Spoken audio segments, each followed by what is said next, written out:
मेरा नाम है रीमा और आज हम बातें करने वाले हैं अबाउट इंग्लिश में मदद कैसे मांगें।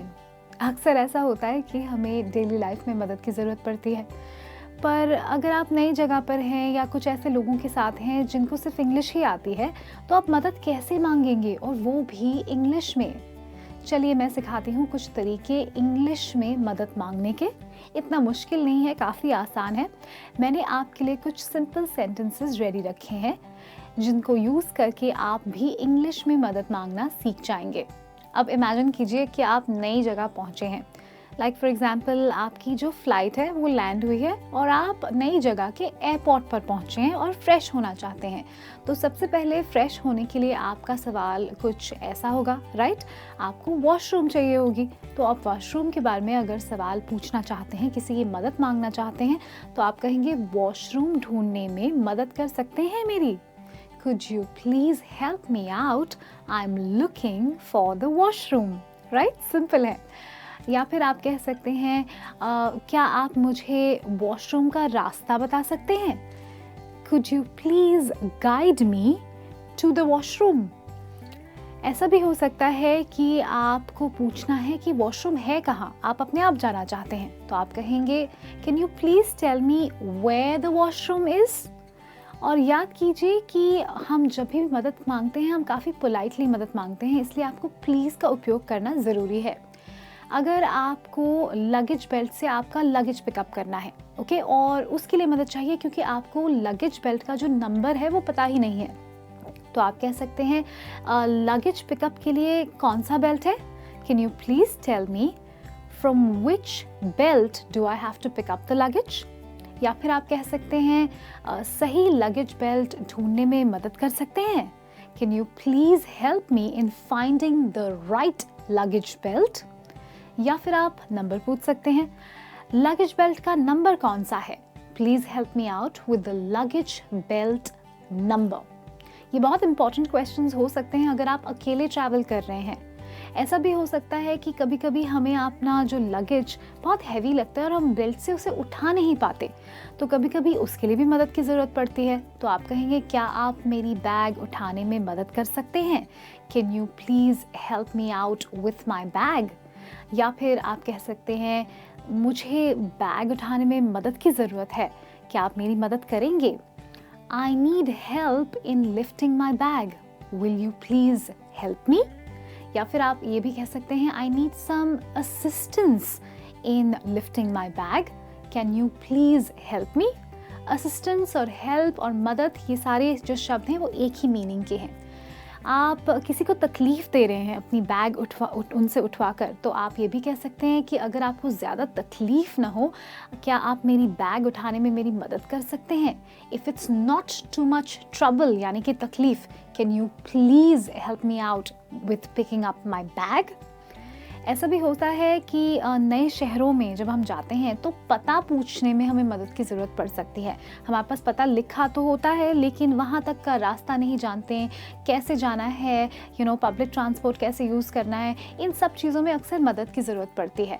तो अगर आपको पता पूछने में मदद की ज़रूरत है, आप कह सकते हैं क्या आप इस पते को ढूंढने में मेरी मदद कर सकते हैं? Can you please help me out in finding this address? या फिर इस पते तक का रास्ता बता सकते हैं? Can you please help me out with the directions to this address? या फिर आप कह सकते हैं क्या मुझे रास्ता आप समझा सकते हैं? Can you please explain the directions? और समझाना और एक्सप्लेन का मतलब सेम होता है। अगर ऐसा भी हो सकता है कि अजनबी शहर में आप सडनली किसी मुश्किल में पड़ गए, हो सकता है, राइट? तो अनजान शहर में मुश्किल में पड़ जाना काफ़ी स्कैरी एक्सपीरियंस हो सकता है और इसी वजह से आपको मदद मांगना आना चाहिए। अगर आपको कहना है मैं मुश्किल में हूँ, क्या आप मेरी मदद कर सकते हैं?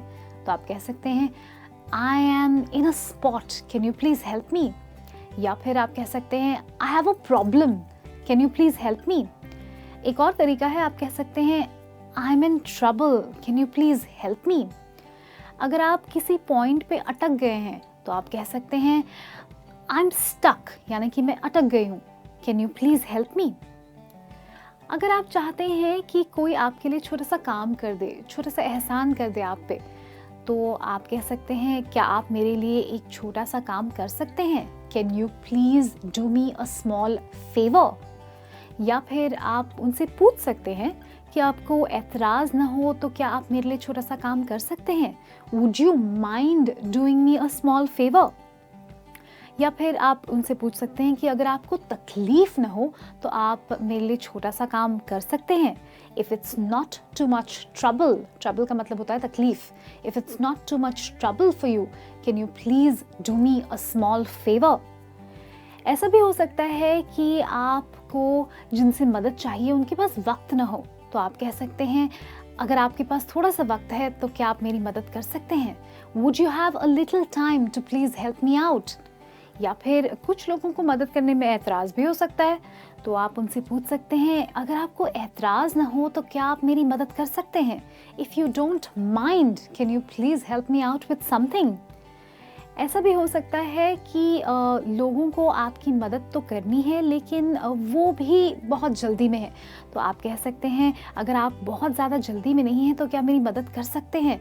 If you are not in too much of a hurry, यानी कि जल्दी होना, can you please help me? और ऐसे ही बहुत सारे तरीके हैं लोगों से मदद मांगने के। ऐसा भी हो सकता है कि कभी कभी आप ऑफिस में अपने कॉलीग्स से मदद चाहते हैं। अब ये तो बहुत ट्रिकी हो सकता है क्योंकि यहाँ पर आपको पोलाइटली बात करनी है और बड़े ही ध्यान से प्यार से मदद मांगनी है।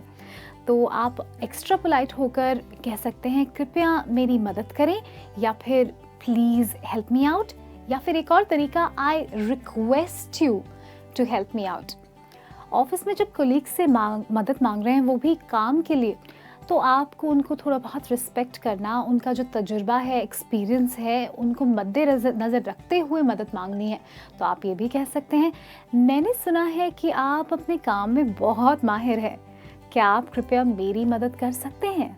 I have heard that you're very good with your work. Can you please help me out? या फिर आप ये भी कह सकते हैं, मैंने सुना है आपको काम का बहुत तजुर्बा है, क्या आप मेरी मदद कर सकते हैं? I have heard that you have a lot of experience with this work. So can you please help me out? ऐसा करने से डेफिनेटली आप बहुत पोलाइट नज़र आएंगे और आपका जो मदद मिलने का चांस है काफ़ी बढ़ जाएगा। ऐसे भी हो सकता है कि आपको कहना है, मुझे मेरे काम में आपकी सहायता की ज़रूरत है। I need your assistance, यानी कि सहायता for my work. I need your assistance for my work. आप ये भी कह सकते हैं, अगर आपके पास वक्त हो तो क्या आप मेरे काम में आप मेरी मदद कर सकते हैं? If you have a little bit of time, can you please help me out a little with my work? या फिर आप कह सकते हैं, If you have time, can you please assist me a little with my work? आपको अगर कहना है, क्या आपके लिए काम में मदद करना पॉसिबल होगा? बिकॉज कुछ लोगों के लिए पॉसिबल होता है, कुछ लोगों के लिए नहीं पॉसिबल होता, तो आपको कहना है, would it be possible for you to help me out with my work? Okay, या फिर आप कह सकते हैं, would it be possible for you to assist me with my work? बहुत बारी ऐसा होता है कि आपको इन्फॉर्मेशन चाहिए होती है, मतलब हेल्प का मतलब होता है कि इन्फॉर्मेशन चाहिए, तो इन्फॉर्मेशन कैसे मांगेंगे? ये तो बहुत बड़ी मदद होती है, क्योंकि आजकल के ज़माने में इन्फॉर्मेशन मिल गई तो आपका काम हो गया।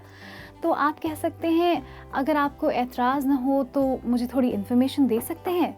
If you don't mind, can you please give me some information? या फिर आप कह सकते हैं, क्या आप मुझे इन्फॉर्मेशन दे पाएंगे? Would you be able to give me some information? या फिर आप कह सकते हैं, would you be able to assist me with some information? ऐसा भी कह सकते हैं कि अच्छा होगा अगर आप मुझे कुछ इन्फॉर्मेशन दें।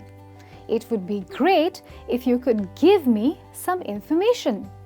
या फिर आप कह सकते हैं, अच्छा होगा अगर आप कुछ इन्फॉर्मेशन मेरे साथ बांट सके। It would be great if you could share some information with me. ऐसे बहुत से चीज़ें हो सकती हैं लाइफ में जहाँ पर मदद के बिना आपका काम नहीं होगा, तो ये सारे तरीके सीखना आपके लिए बहुत ज़्यादा इम्पॉर्टेंट हो जाता है। मैंने भी बचपन में ये सीखा था कि अगर आपको कुछ ना आए और आप किसी की मदद ले लें तो आपको बहुत आसानी से वो चीज़ आ सकती है, इसलिए आपको मदद मांगना सीखना ही पड़ेगा, और वो भी इंग्लिश में।